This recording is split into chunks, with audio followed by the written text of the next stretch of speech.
A very good morning, everyone. I hope you all are well. So, today we will start a new chapter of geography, that is chapter number 3. Earlier we have studied about chapter number 2, and today we will study about chapter number 3, that is our changing earth. Our changing earth, earlier we have studied what is there inside our earth, and today we will study about the changing earth. Why is Earth called as a dynamic planet? Why our Earth is called a dynamic planet? Because it is going under so many changes. The changes are there. The Earth has two movements, that is the revolution and the rotation. So Earth goes on moving and moving. And as we have studied in the previous videos, that there are two changes. One is inside changes and the other is outside changes. The inside changes we can't see, but the outside changes we can see. And in the outside changes, we have studied about that one is the slow change and the second is the fast change.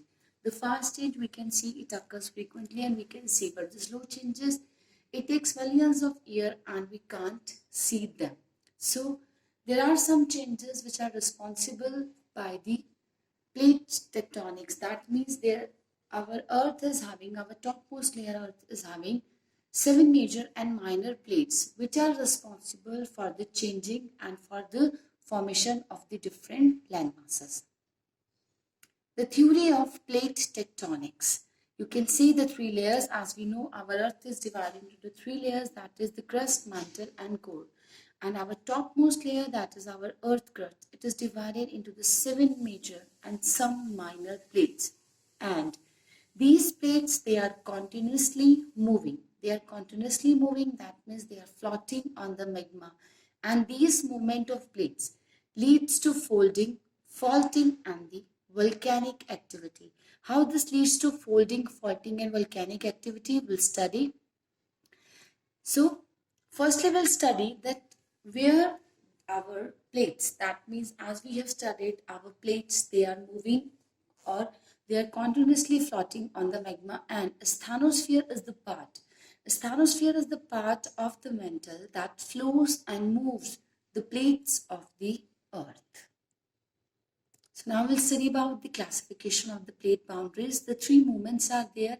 In the first picture, you can see the plates, they are moving apart from each other. When the moving, this is also called as, this movement is also known as the spreading, where the plates, they are moving apart from each other. This effect is called as constructive because in this effect, in this activity, the oceanic lithosphere is created and it leads to the formation of the rift valley, and volcanic activity also occurs during this activity. Second, you can see when the plates, they are coming towards each other, that is called as the subduction. The movement is called as the subduction and the effect is again destructive. That means where the oceanic lithosphere is destroyed and it leads to the formation of mountains. And there is also a chances of volcanic activities. But in the third, you can see the plates, they are moving away from each other. They are moving, one is moving upward and the second is moving up, other downward. So this is called as the lateral sliding, and here no lithosphere is created and this movement leads to no effect and no volcanic activity occurs during this movement. So now we'll study about the two movements of the earth. What's this? And the earth movement, they are having two forces. First is, that means for the earth movements, there are two forces are responsible. First is endogenic and the second is exogenic. In the endogenic forces, that means which occurs inside the earth, that is sudden forces, it leads to earthquake, volcano, landslides, or the diastatic forces, that the diastrophic forces, it leads to the deformation. It leads to the building of mountains, and the exogenic, which occurs outside the surface of the earth, it leads to erosionals and the depositional, that causes river, wind, sea waves and the glaciers. We'll study about these two forces. Endogenic forces, it occurs beneath the surface of the earth. That means it occurs below the surface of the earth. That means below or the inside the earth's surface. But the exogenic, it occurs above the surface of the earth. And what endogenic forces causes? They causes the natural devastation, and it also causes the physical change. The forces which occurs inside the earth, it leads to the natural devastation and the physical change in the earth's surface. Like the earthquakes are there, volcanoes, and it leads to the formation of mountains or the valleys. But exogenic forces, it causes the physical change in the earth's surface.